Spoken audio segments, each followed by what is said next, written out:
I'm here doing this again because I saw that it had 2 videos of my long one on this catalog. So now I have to do it all over again because it erased them both, and I only wanted one of them erased. Just like I only erased the one that it was 4 minutes and 25 seconds. I don't know why it did that. It should have had all 29 minutes on one thing. So I'm hoping this doesn't stop, or I'm going to have to do this all over again, and it's really making me mad. So as you see, this was last year's. This was a car that they sold last year, a 45th anniversary car. This Porsche was run once in one race that they did that day under this livery. This car had almost 300 horsepower. Now the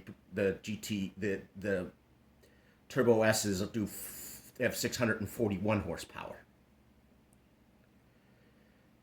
So that maybe the next anniversary one will be another Porsche like the 959, but it might not be. We don't know. They seem to like to use Porsches for their anniversary models. As you see here, this is based on a mid-size car. This is a compact car, and they're both on the same chassis. This should have a longer wheelbase and should be a wider car. I don't know why they put it on the same chassis. They should have made the car's arms wider. Maybe they should have found a way to make the TT02 car chassis have a longer wheelbase in some fashion to be proper dimensions. Tamiya used to be great at making proper dimensions of every car they represented in the hobby. As you see, these are the new Subaru and Toyota versions of one another. These are the actual new bodies that they have on them today. As you see here, more TT02 chassis. There's another special trim level TT02 that's coming out. I forgot what it's called. There's also a buggy version, I think called the BR, that's coming out, which is another trim level of the buggy version.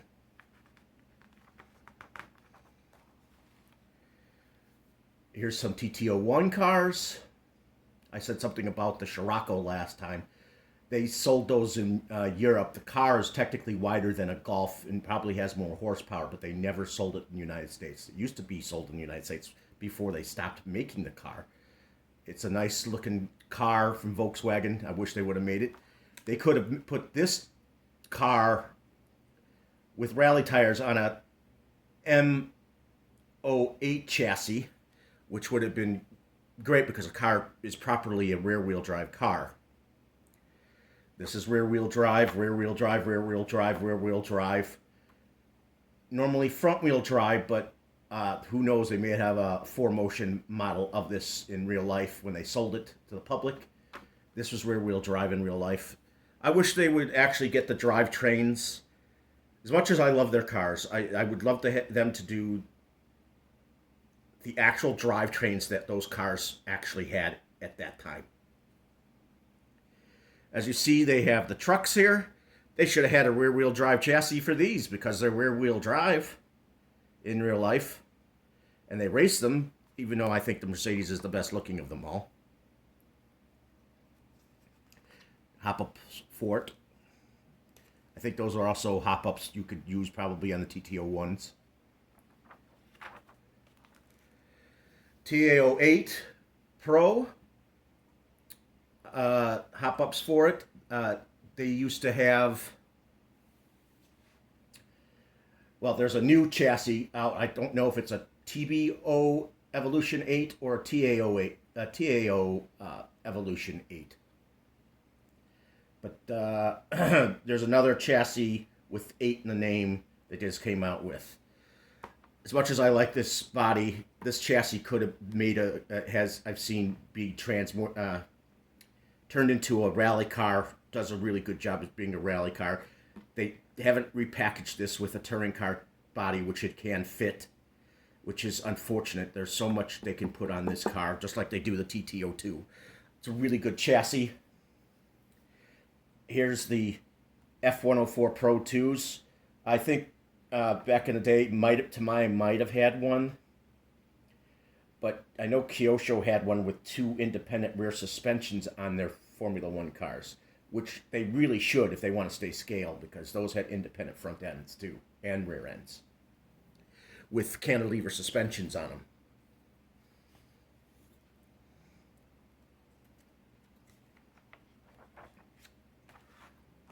I know a person who has this car without the wing on it.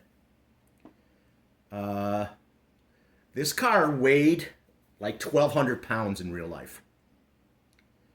Uh, it was very light. I think it only had 120, 130 horsepower. So it was really fast if it was weighed under a ton. Uh, and it's on an MO6 chassis, which is the proper chassis to put this on. Just like these all should be on they're on the proper chassis here. Here's the MO8 chassis with lots of hop-ups, ball diffs. MO5 chassis. They should have made more cars, even in the rear-wheel drives, with these tires on it that they have on this old Citroen. It would have been cool to see more rally cars with those on it.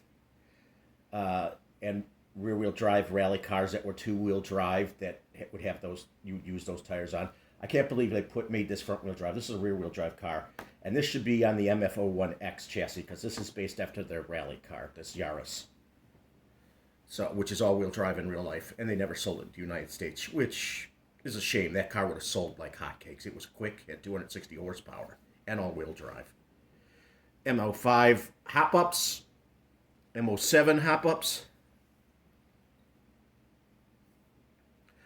I think you can mix match some of these hop-ups for each of these chassis for one another, but I don't know how many you can actually fit to one of each other's chassis. Controversial car. I wouldn't mind owning one of these, as well as the TD2, which is on my Volume 1 2022 catalog, which I will show at another time. But they should have made this with the CVAs up front, because I hear there were problems with the dog bones popping out when you would take turns with it. But I like the car. It's actually a good chassis. You know, people just hated this. That you had to do all this just to put a battery in. TD2 isn't like that. It comes in through the... It's not horizontal. It's parallel to the width of the car, so you can pull it out back and forth, and it's closer to the rear end of the car. They also made a limited production. I don't know if they sold them in the United States. There was one with just a yellow plastic chassis that you could buy. They had a yellow chassis. This chassis was all yellow. I don't know how many they sold them, but that was a limited production.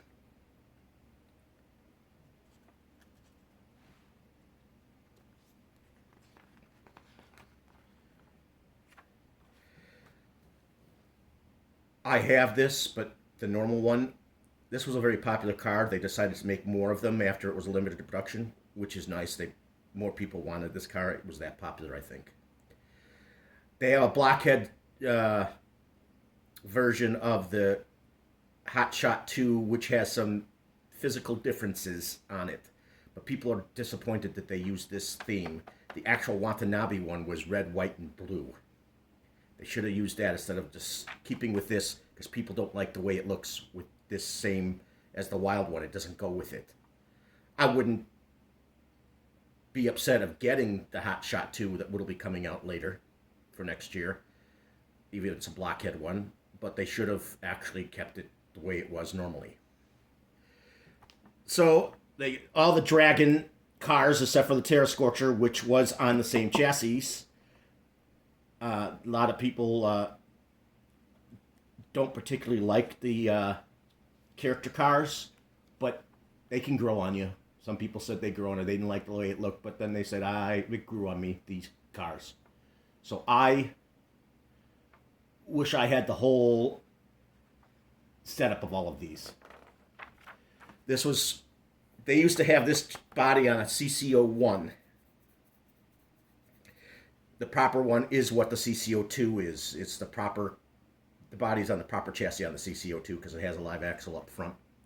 Same with this.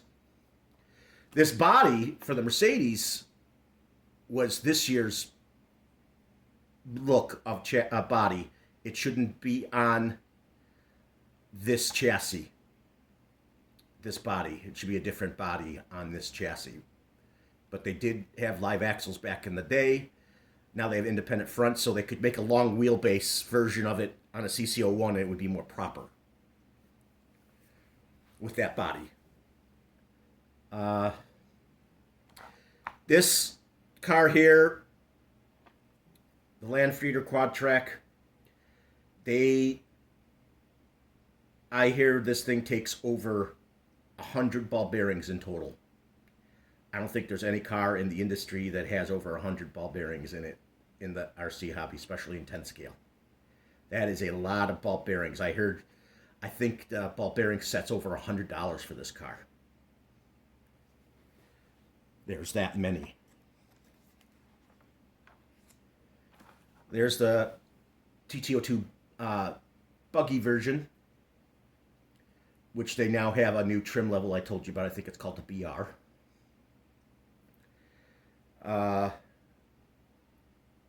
I do like this body, but I like the gunmetal one the most, and then I like that one, and this is what it normally would look like. And then you can still get the Neo Scorcher body.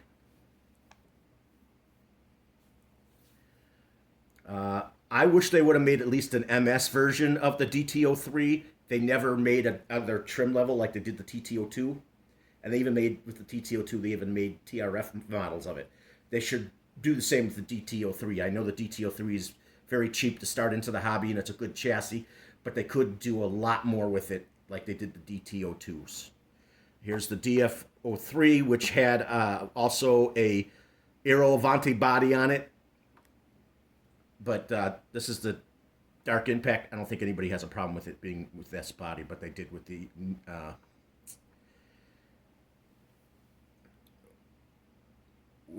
the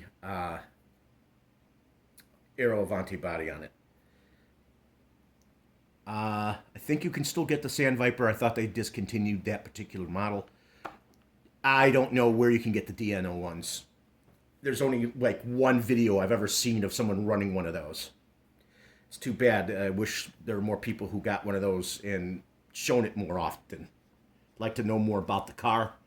There's a different setup. I forgot. I don't know. I think it might have a shorter wheelbase or the same wheelbase as the DT02, but it might be different.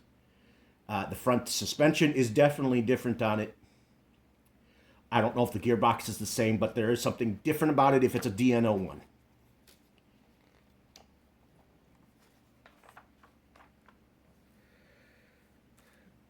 The only one I think is worth getting is the less top-heavy model, the Rock Soccer.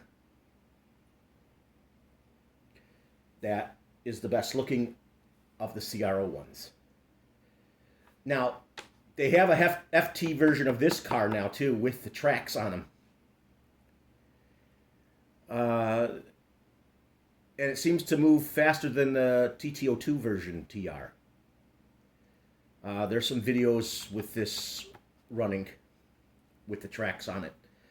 This has this is a 14 scale version of the Monster Beetle, and it has 4-wheel drive, and it also has portal axles, just like the TR version of the G601s, which is 6-wheel drive. This has portal axles. This used to be the car that had the most ball bearings in it. I think there's over 50 in one of these. Then here's the real scale, for the most part, scale pickups. Would love to have one of those. Those are classic. The high lifts weren't that were popular, but this was ahead of its time back in the early 80s. The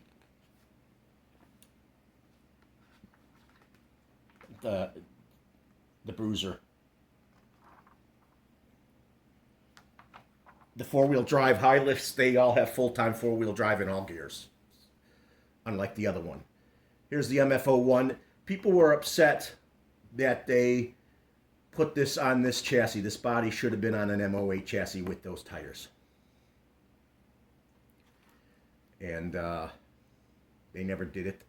People like the XV01. I don't know. People are slow to taking to the XV02. They handled very differently.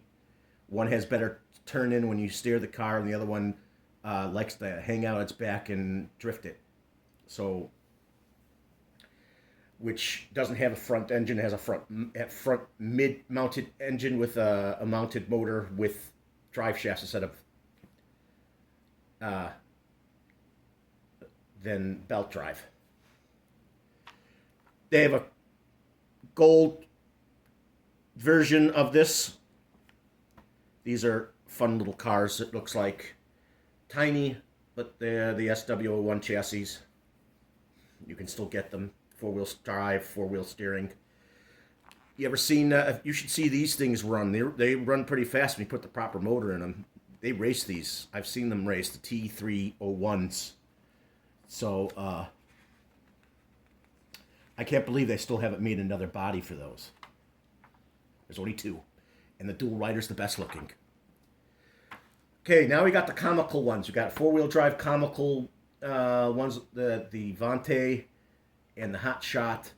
And then you got the WRO2CBs. What's interesting about the tires that came with these cars, a lot of people put them on non-comical buggy cars.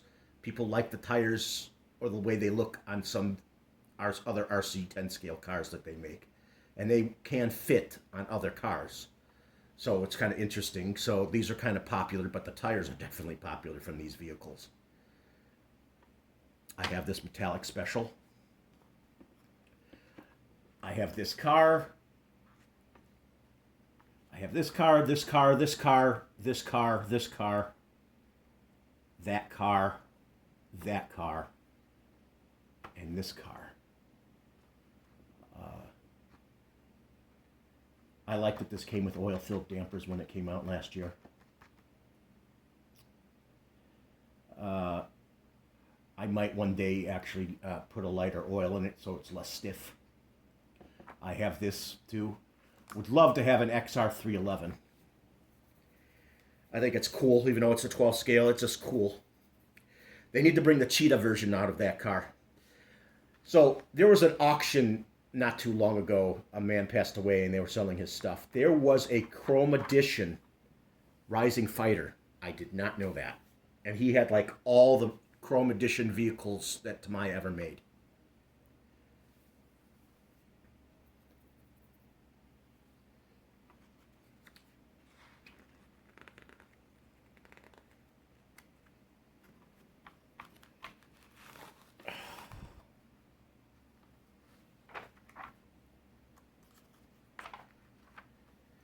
They're tanks. They go as small as 1/35 scale. Adams RC had a problem. He got one of these as a present. The electronics just kept messing up on him. I think he eventually got it working, but that's pretty sad that the electronics on the new kit didn't work on it.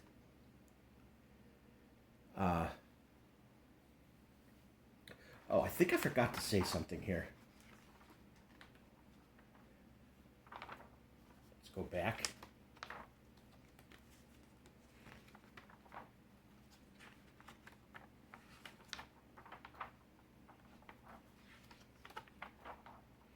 Yeah, Nanny. He has a channel. His name is Nanny. He lives in Italy. He does all his videos in English. This car in real life is rear-wheel drive. This should have been on an M06 or an M08, and this should have been on an M06 or an M08 chassis. Because in real life, this is rear-wheel drive. Nanny took this chassis and somehow made it rear-wheel drive like the car is normally. You should see that in his videos.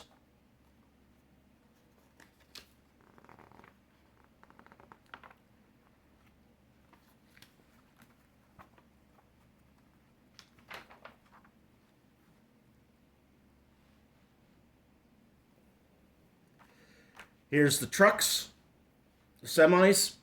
I wish they would do more with their semis. I mean, I think they're nice and they're very popular. But there's companies that have ones that look just like this. You can get them with six-wheel drive or buy an extra axle for them.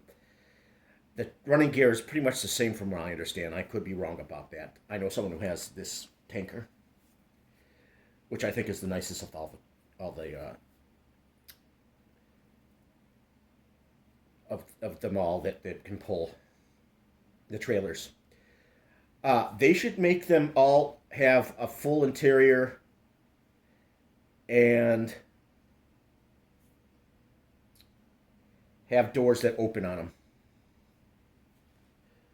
They should do that.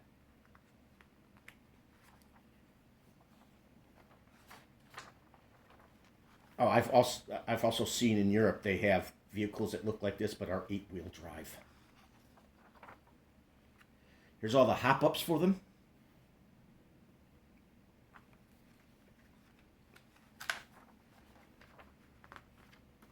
And these XSAs, they're almost ready to run. So you need to buy the electronics for them. They also don't come with ball bearings, so you're going to have to open them up and put ball bearings in them. I just found out on a thumbnail that came out recently, they actually have a metal or an aluminum chassis for the Hornet. I wonder who makes it. I will watch it when it's on Poor Boy RC's video and his channel. So this is all, and of course this is the back end and this is the front end. So please like and subscribe and sub. Thank you for watching.